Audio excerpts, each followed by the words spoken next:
just had an instinct right off the bat. I had a phone call from my manager that Jason wanted to talk to me about the possibility of doing this show.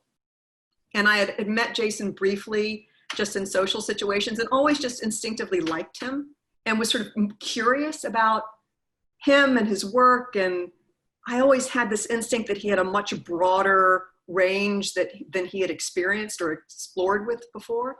And so when we sat down for this meeting, I just knew instantly. I knew instantly I was going to do it.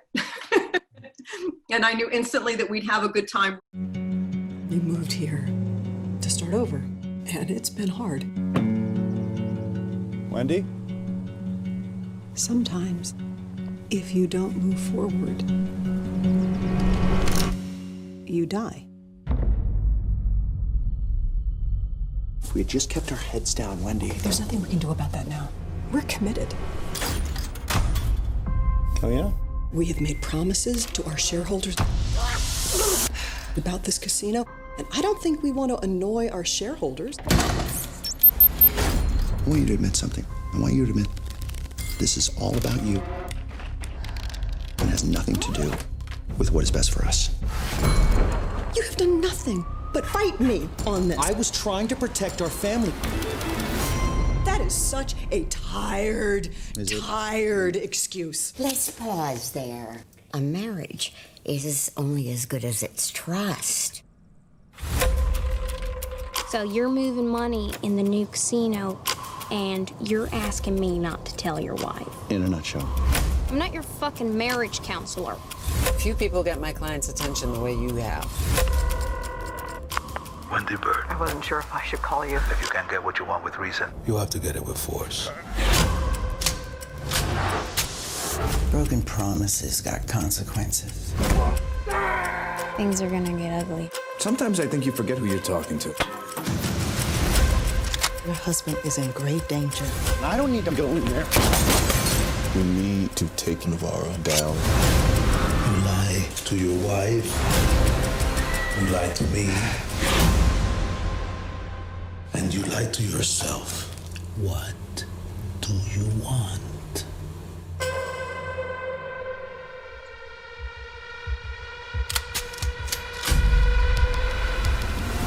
I believe that you and Wendy can be happy. Save it. I'm not bribing you to make us happy. Hello, everyone, and welcome to PaleyFest LA. I am Dave Karger. I'm a host on Turner Classic Movies. It's my pleasure to be your host for this special PaleyFest conversation honoring the terrific show, Ozark. Thank you so much to the festival's official card, City, for helping to make this event possible. This program is presented by the Paley Center for Media, which is a nonprofit organization dedicated to honoring excellence in television through education programs, great conversations with the stars and storytellers of critically acclaimed series like the one we're celebrating today, and the preservation of television's creative legacy through the Paley Archive. If you want to learn more and become a member, just visit paleycenter.org. Thanks so much. So today it is my pleasure to welcome 6 members of the cast and creative team of Netflix's acclaimed drama, Ozark. So let me introduce them all. First of all, the showrunner, writer, and executive producer, Chris Mundy. Hey, Chris. Hey, how are you, Dave? Great. From the cast, also a director and EP, as well as a cast member, Jason Bateman, playing Marty Bird. Good morning. Hello. His beloved Wendy Bird, Laura Linney. Hi. Hi. Ruth Langmore herself, Julia Garner. Hi, Julia. Hi. The fabulous Janet McTeer. Hi, Janet. I'm giving everyone a clap. And the newest cast member as Bette Davis, Tom Pelphrey. Hey, Tom. Hey, Dave. Great to be with all of you guys. This most recent season of Ozark was released during a time when we all were at home. As such, you guys haven't been out and about to get fan reaction as much as you would have, from the first 2 seasons when they dropped. At the same time, the show has exploded in season 3, I feel like, just with so many people. How have you all felt it? Jason, I'll start with you and your enormous microphone. How have you felt the love that has stemmed from season 3 of Ozark, even in quarantine times? It's, I mean, as you said, we can't get any sort of anecdotal response from being out on the streets, but the electronic love has been really, really nice. Like anything, it's always a pleasure and an honor when people will see it and watch it. I'm sure that there's plenty people on this call listening or participating that have done things that haven't reached the kind of people that the kind of size audience that you would want, so we feel somewhat in a sort of a weird, ironic way that we backed into something that was, I don't know if you can call it fortunate, but we had a bit of a captive audience, kind of like people watching a movie on an airplane. It's like, well, you got to watch it. Here you go. Fortunately, it's something that we're all really, really proud of. And it sounds like a lot of the people that watched it liked it as much as we do. So we're feeling grateful. The last time I talked to you, Jason, one of the questions I had for you was what was kind of the overall vision for season 3? And you said, oh, that's a great question for Chris Mundy. Well, here's Chris Mundy sitting right next to me. Chris, what were you and the other writers looking at when you were crafting the overall arcs of season 3? We were really trying to dig into the marriage even more. So we had our cliffhanger, if you will, coming out of season 2 was really more emotional. And it was really kind of like, wait, who am I married to? And is that something that I want? And so we really wanted to dig into that in as many ways as possible and throw as many different relationships at it. And this idea of, expansion can equal security or and safety, or status quo can equal safety. And how can each person kind of be right, and yet one path's gotta win. And so we really wanted to play with that. We really thought of it as we always think of the show as driven through the family and through the marriage, but we really wanted to like double down on it living there in season 3 with everything. And then obviously having Ben, Tom's character, come in was a big thing. Moving Helen to the Ozarks so we could kind of all create our extended work family. We just wanted to kind of throw them all in the deep end together. Jason, you're right. He had a pretty good answer for that question. Big bucks.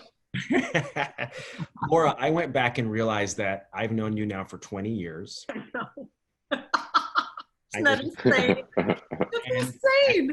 Went and realized that the first time I met Jason was 13 years ago. And as the two of you know, you're two of my favorite people that I've met in the 25 years that I've had this job.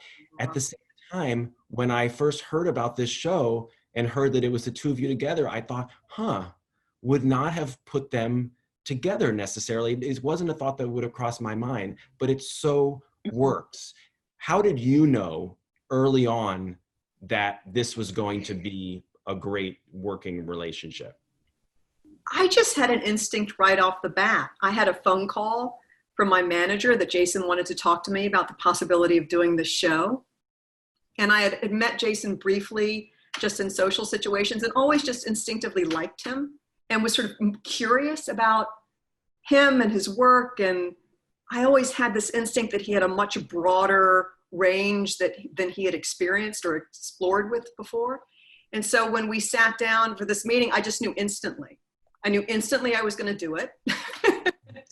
And I knew instantly that we'd have a good time regardless if it turned out to be something good or something that maybe was subpar.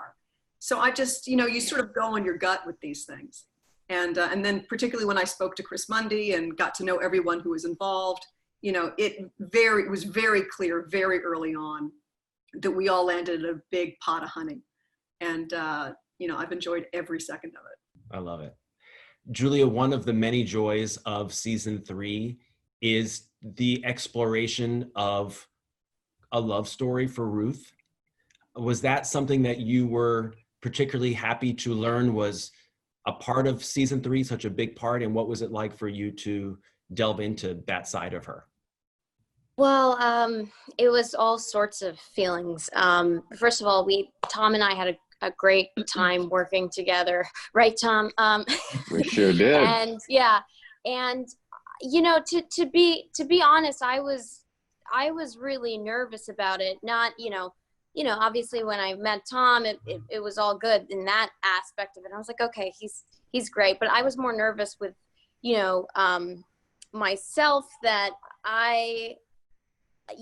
Ruth, I had to really plan it out in the sense where, and Chris is so amazing and it was already there, but, Ruth has such a wall, and this is the first time that you ever see her take down she's not having a wall in front of someone, and I was afraid, you always want to keep a character, you want it to be consistent but not repetitive, and I was always afraid that people were going to be like, oh my God, is she changing the part? Is she doing it like differently, like in a bad way? So I was always paranoid about that. That was the biggest challenge for me this season.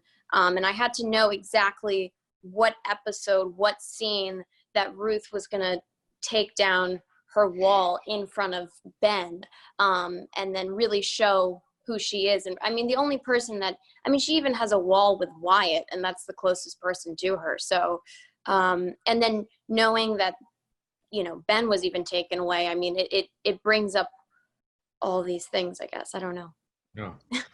Janet, when we all talked the last time, you mentioned that you weren't entirely 100% sure about the direction of having Helen, having such a mom role in season 3, but obviously you came around to it and it turned out to be so great. What caused you to come around to the idea, and what did you end up enjoying most about playing that part of the scenes with your daughter? I think what I was nervous of was, as you're playing somebody scary, obviously, particularly in season 2, there was this lovely, scary kind of distance. She swaned in a fabulous suit. She swaned out with some really fabulous lines. And so I was sort of nervous that if we saw her being normal, like a normal mother, with a cross teenager and all of those kind of things, that would detract from her power somehow. And I was nervous about it, and then I thought, well, that's the challenge, obviously. And in the end, I thought the only thing I talked to Chris a lot about it, and what I thought would be the fun of the challenge of it, and I like a good challenge, would be to be able to be realistic as a perfectly normal mother, and then at the same time be somebody who could go out and you would absolutely believe would just kill somebody like that.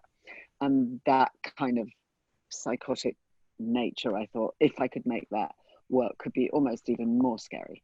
So that was the fun and the challenge, I think, of it. And then and I really enjoyed that in the end. Yeah.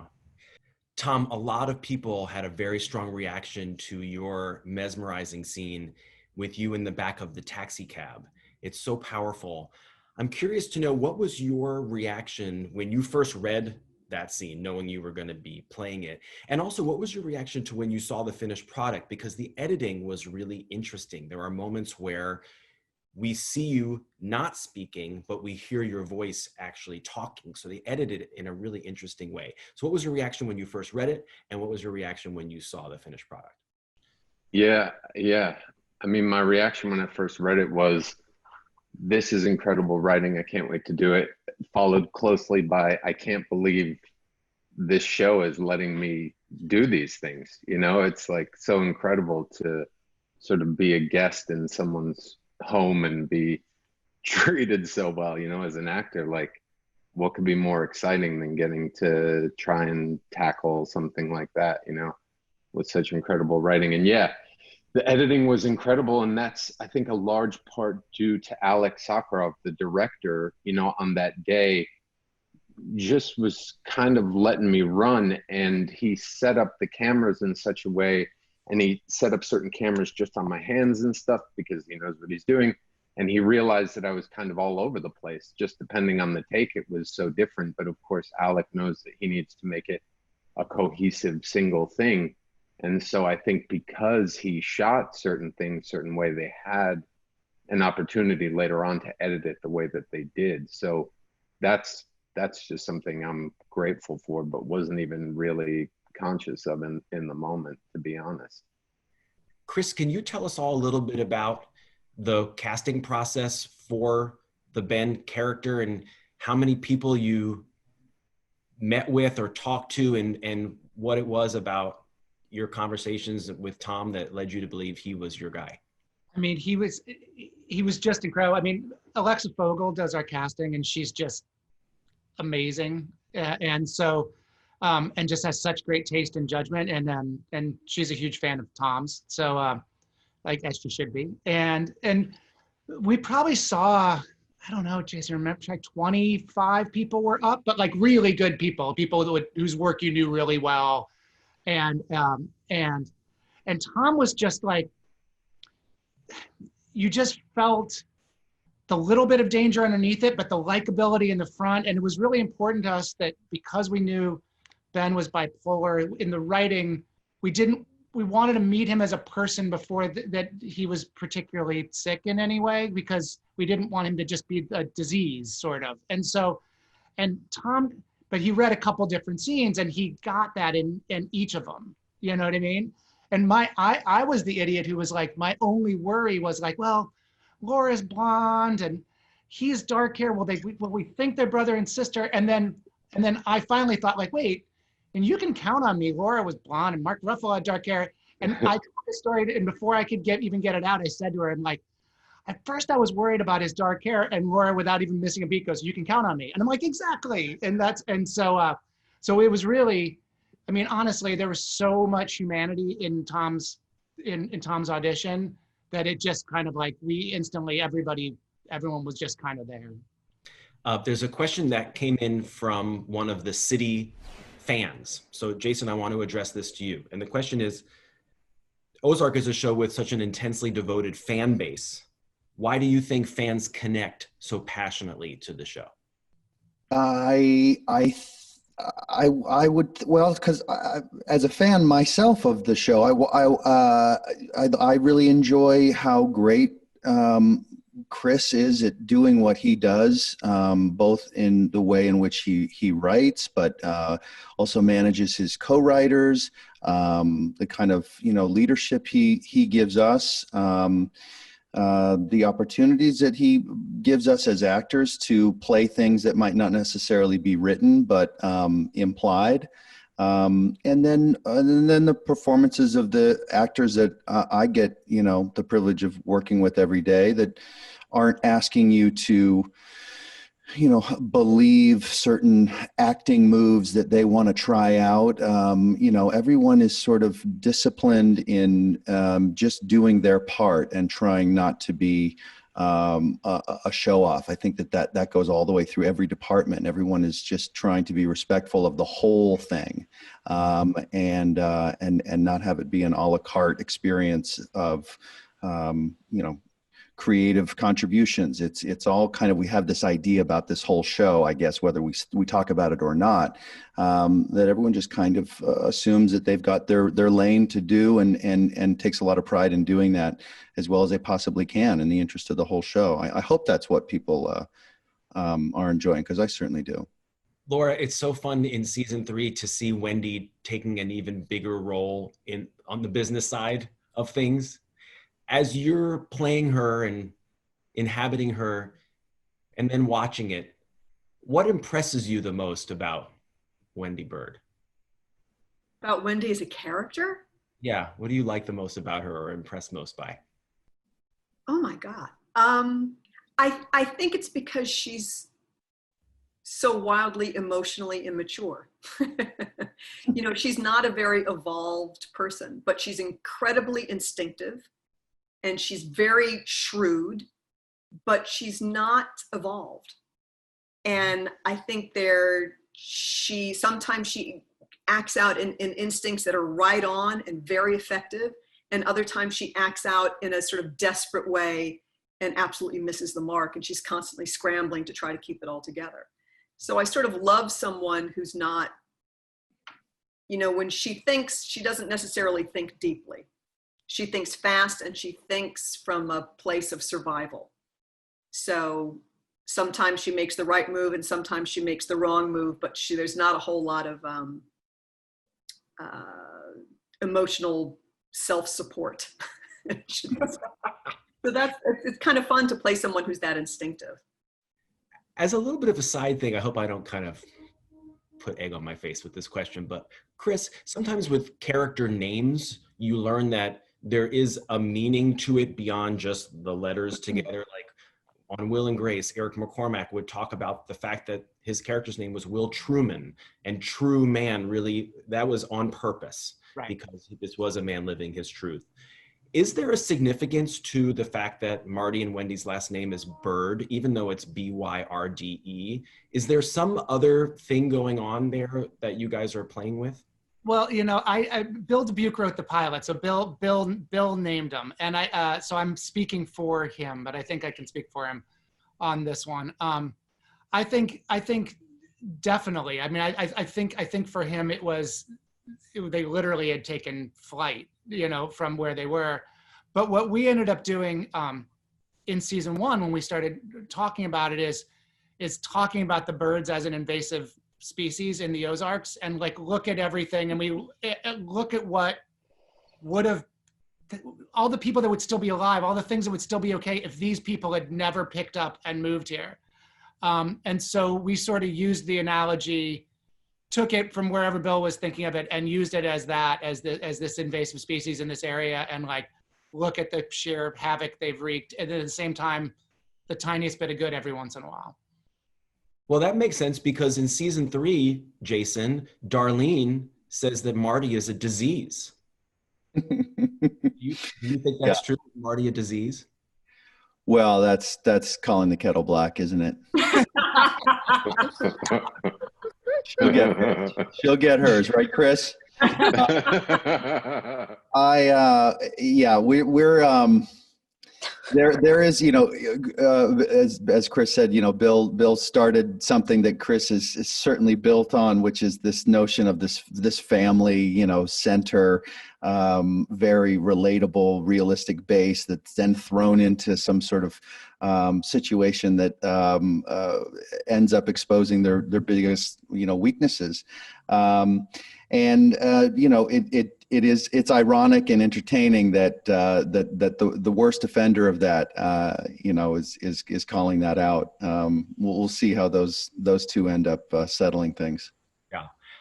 Julia, one of the cool things that happened in the middle of shooting season 3 is that you won an Emmy for Best Supporting Actress in a Drama Series. Jason also won for Best Director in Drama Series. Laura was not that impressed because she already has 4. Yeah. So, but what was it like for you to come back to the set and have, what was the reaction basically? When I remember the when backstage, when you were interviewed. I mean, I remember snippets, but I do remember us talking backstage. So it was honestly, it was such a special night. And yeah, I honestly, like, I remember it, but I remember snippets of it because it was such a out of body experience. But the thing that was the most special to me was, you know, the day after taking the plane, we went back to work. We took a plane back to Atlanta, and then going back to work, we actually shot the bitch wolf scene like the next day. So, but yeah, it was definitely like a crazy week and it's weird. You don't plan these things in your life. You know, you always like think about like, you always think when you're a child, you're like, oh, I wonder who I'm going to marry or who I'm going to end up. But you don't think about like, oh, I wonder if I'm going to get an Emmy. You just don't like plan on these things. So it still feels weird. I don't know. It's very weird, but it's great. It's a great kind of weird.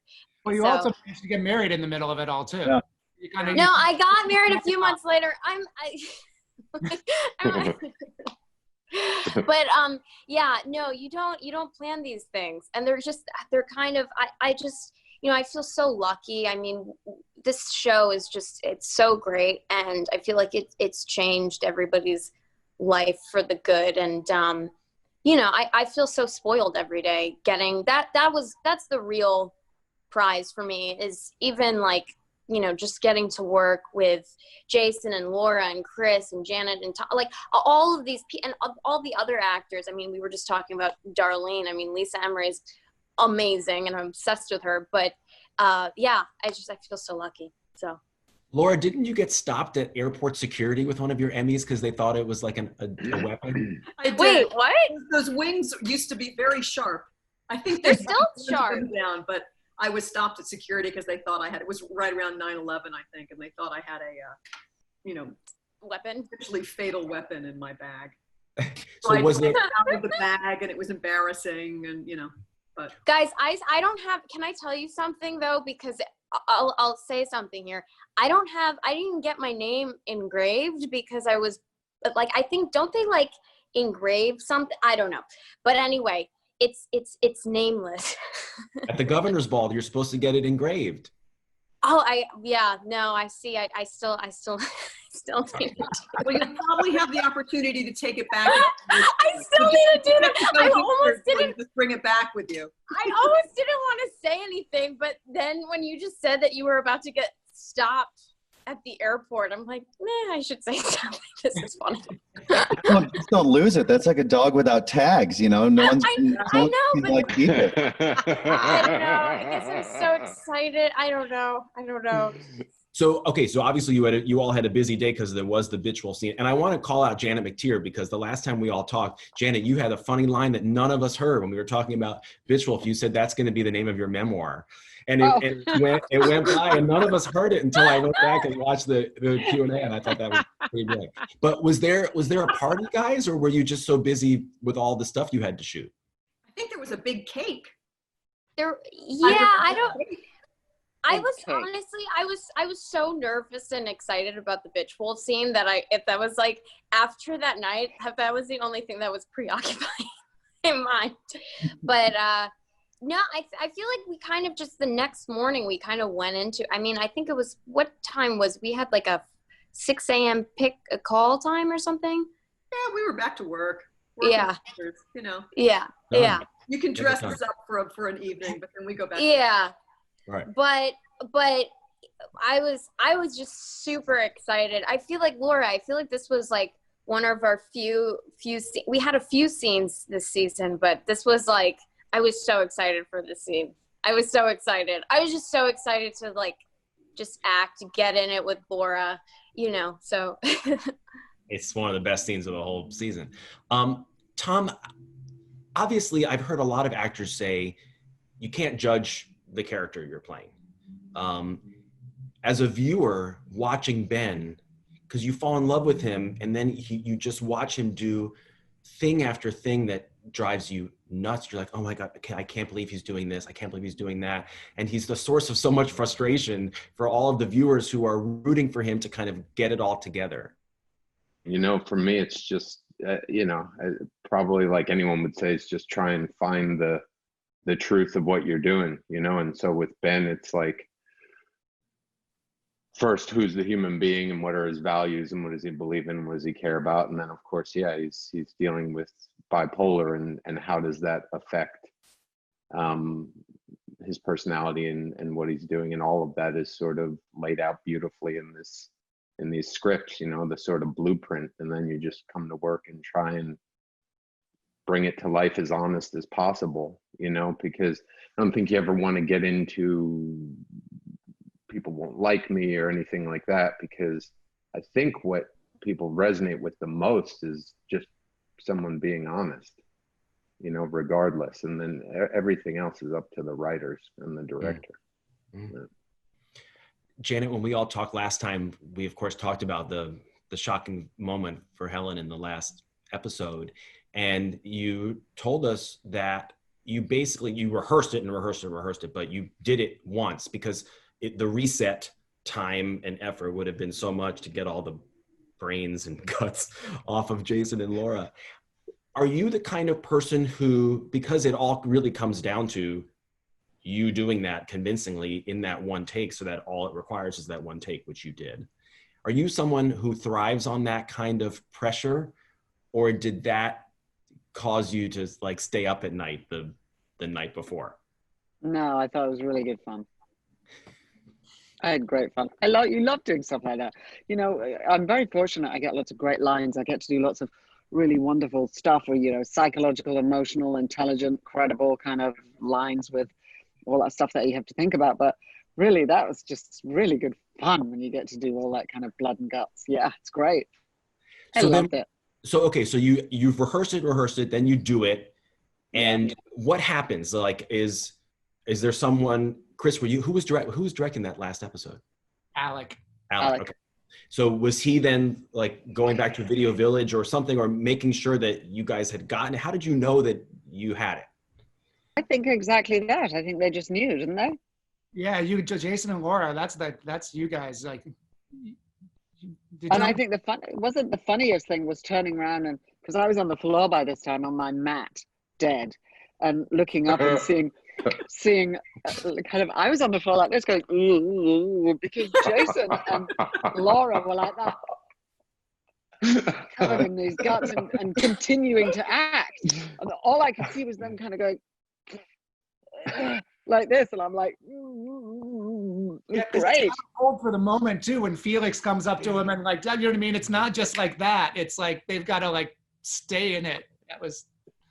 Yeah. That's what I mean. It was so funny. It was so wonderful. It was so much fun to shoot. And I actually have a still on my camera that I think somebody took that they gave to me, and it's Jason and Laura literally like that. It was so covered in my head. It was so funny. Well, we knew that our best shot at getting a genuinely surprised reaction from Laura and I would be on take one. Maybe take 2, 3, 4. Like we'd start to get prepared and less shocked that we would be splattered with red oatmeal and whatnot. So if all worked camera wise, the composition and all of that stuff, that maybe we wouldn't need to do another, because as Janet said, the reset to wash our hair and all that stuff would take half hour or something. And I remember, yeah, look at that. Like an album cover. I remember Alec just kind of slowly walked up with his eyebrows high to Laura and I and Janet, basically saying, are you guys good? Because we're good with camera. And that was it. Laura, did it have a flavor? It was oatmeal? It was bananas. Oh, bananas. Bananas. So we all smelled bananas for a long time. But I can remember afterwards while we were waiting, because Alex said, I think we may have gotten that on the first take. He went away to go check. And then Jason and I went to go sit in an area. Jason was on the phone and I was doing stuff. And every once in a while I'd turn around and just see this blood splattered man like on the phone to his wife, talking to his children. Knocking on my hair. It was very funny.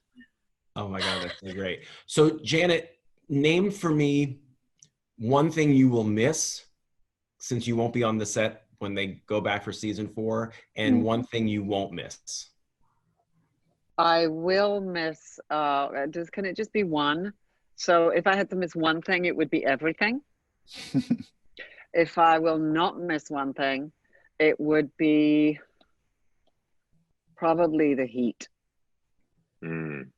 Atlanta in summer in a silk blouse trying to look super cool.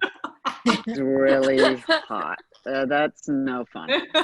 I don't think I ever saw any sweat coming through that silk blouse ever. And now I see why. She spends most of her day in the sauna. And you can see that's where she takes her Zoom call.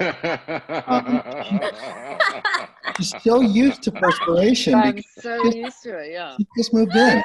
The other answer, Jason, would definitely be that I'm just supremely cool. We're all going to miss her a ton. We're going to miss you. Well, and that kind of You'd brings be me to... so right to miss me. Yeah. Well, that brings me to the next question, since I've got Chris here. There's a theory amongst some Ozark fans that because we never actually saw Ben die, that he's not dead. I've heard this theory, yes. What's your response to the theory? My response is I love the fact that people love that character enough to come up with that theory. I wish it were true, but it ain't true, unfortunately. Sorry, Tom. It's okay. I know. It's like, it's the problem. There's been like, I mean, it's That's what they said about Jon Snow. So, hold on a minute there. And that show did okay for itself. And that did okay. Yeah, but it is the problem. It's like, you know, with the number of people who've died on this show, that the deaths wouldn't matter if the people weren't so good and we didn't care so much. So it's just like weird double-edged sword in terms of that part of the storytelling for us. So it's it'd be kind of like a fun, maybe a teaser to one of our episodes. It's one of those cold openings. We just do sort of like a fantasy realism sort of scene of all the dead characters in purgatory having a conversation while they're sort of in waiting room or making having you guys just brought into a courtroom, and the jury was just all the people, all the dead people. Right. But Chris, remember we had you dressed as the Grim Reaper? Remember? So funny. Or threw a wake for Agent Petty, for Jason Butler Harner, after season 2, and we had a full wake in her. I miss Peter Mullen. I love him so much. Oh, he's so good too.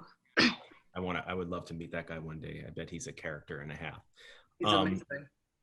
Amazing. Jason, you and I have spoken over the years about some of the kind of really cool shots, particularly in episodes that I remember you directed, like the pencil boat shot with Laura and the Charles Wilkes character, which I think is episode 1 of season 2. Did you feel kind of more confident to do, because I noticed some other cool boat shots in season 3. You're even driving the boat at one point. Did you feel more confident, like you wanted to do some more showboating this time around? See what you did there with the showboating. Nice. I didn't even know it. Not really. It really comes. These ideas really are motivated by first, you know, the thing that you read on in the script. You think, you know, well, what would be the coolest way for the audience to receive this information? How can we help amplify that with the way in which we film it, from what direction, what size, all that stuff. And then truly the crew that we're working with, they're so capable and they're so creative and so tasteful, and their ability to execute these sometimes complicated things, they can do it in their sleep. So oftentimes your limits are time limits. We don't have that with this crew. They can put together something incredibly complicated very quickly. So really your limits are your creativity, and then also with the actors, you know, if you arrange something that's very complicated and then actors aren't good at what they do, it can take a very long time. But we don't have that problem on in front of the camera either, except for me. So I frame myself out of these things. But it's just it's limitless there as far as you know, the creativity goes. Laura, some of the scenes that are really fun in season 3 involve Mary Louise Burke, the actress who played Sue, the therapist. Yes. Because tonally, those are different from a lot of this kind of stuff that you see oftentimes on the show. Mm-hmm. Was it especially enjoyable to delve into, you know, quasi comedy in those moments? Well, she's just delicious. I mean, she's a great actress. She's a Broadway legend. I've known of her work for years and years and years. So when I found out she was playing the shrink, I was like, oh my God. And that immediately framed it in a different way for me, because knowing her delivery and her timing and her incredible skill and that voice, you know, her physicality and the voice that comes out of that sweet face, you know, her timing is really impeccable. So I knew, I just knew it was going to add a whole different ingredient for us, and would actually allow Jason and I to go even further in a sort of into the depths of those scenes, because she would counterbalance it. So it was really fun. It was. And Janet, you should know that Laura had an equally, you know, like mind-blowing expression when we were talking to her about you coming on to play your character. So I don't know if you knew that, but Laura just about lost her mind. I did. I absolutely did. That's so great. So yeah, so we had a wonderful time doing those scenes. And Jason and I like yelling at each other. You know what, when you do a scene, you know, you rehearse it and just we're all very, you know, we work very hard, and then you show it to the heads of department and all the crew, and everyone's very respectful and everyone really concentrates on that. And we were doing the small scene that I had with Mary Louise, and we got 2/3 of the way through it, and I just couldn't get through it, and I burst out laughing because she's so freaking funny, and the entire crew just howled with laughter. It was just brilliant because she's just one of the she opens her mouth and she's hysterically funny. And she's one of the nicest women you could ever meet in your life. It's just brilliant. She was a joy.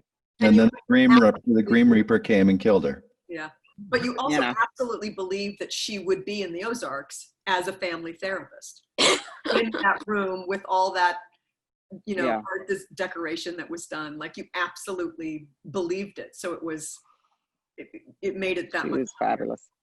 Yeah.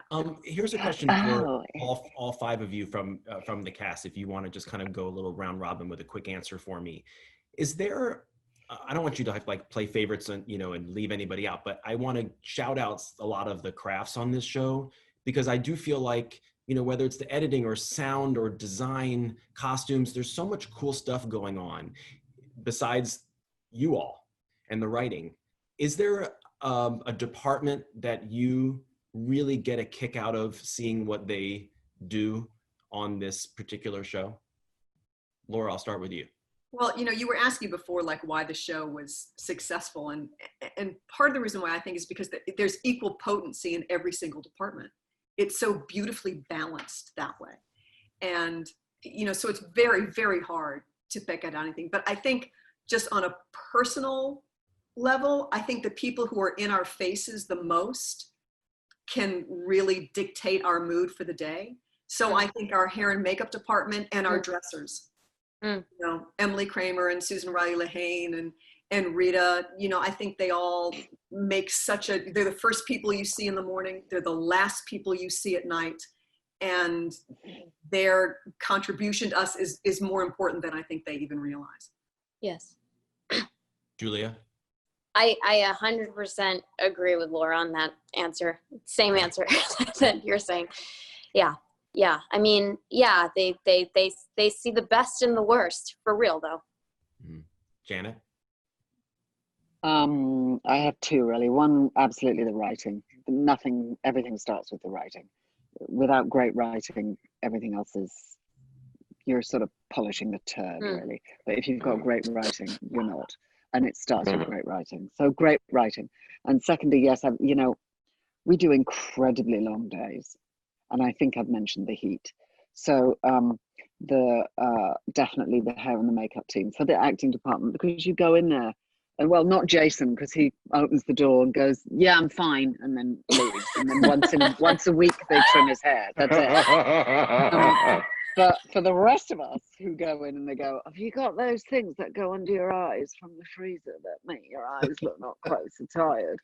Those people who then go, oh, do you want a cup of coffee? And then they give you their dog, and then your dog sits on their lap and gives you a little bit of love at 4:30 in the morning. I'm with my other esteemed women colleagues on that one, yeah. Yeah, I got to shout out Rita for taking care of my crazy hair in that Atlanta heat. But I think I would say I have a real soft spot in my heart for the sound department, for Flip and Jared and that crew. They're so good. They were also so kind to me and so fun. But also, I barely did ADR. Yeah, like, we're filming so much outside. Yeah, it's amazing. I mean, crazy scenes with like so emotional where you're like, oh God, if I have to ADR this, I'm going to fail. And I didn't have to do it. Like they're just, I mean, the whole crew is incredible, but they're so good at their job and just such a delight to be around every day. Yeah. Also, I want to throw in Pam, our continuity woman. Yes. Yes. Pam. Our script supervisor, who is just rock solid and wise beyond words and so comforting, and so she's the best script supervisor I've ever worked with. Yes. just adore her. I mean, we could say this about every member of our crew. There's every single, and what about John, our crafty? He's amazing too. They're all amazing. And Liam, our focus puller, and I mean, you know, we can go on and on and on and on here. Edison, and you know, everybody.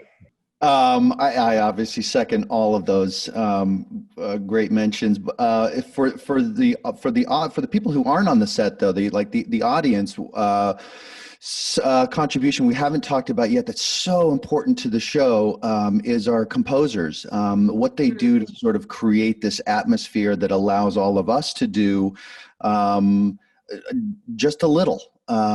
Because they're doing their part with setting this mood or carrying an emotion across something in a way that's tasteful and surprising, artistic as well as relatable. I mean, it's just, they are stunningly good. Danny Bensi and Sandra Jurians, they're just, it's such a huge character in the show, and we would, you know, I mean, I think people have probably seen Vimeos of movies without their score in there and a different score. Like, if you put a different score in this show, you'd laugh in a lot of these scenes. You know, they just create this Ozark weight that sets the hook for the audience, I think, and allows everything else to just exist.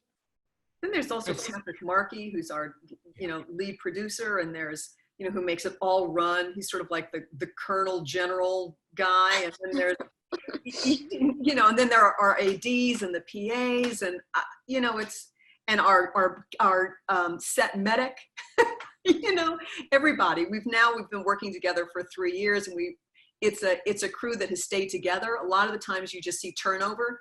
You'll see like one person in one department for one season, then they'll be gone. But a testament to a well-run show is that the crew stays, and it has been a solid, consistent family the whole way through. And with that, then you get to work from a deeper place every time you return. So it's really, it's a tight-knit group.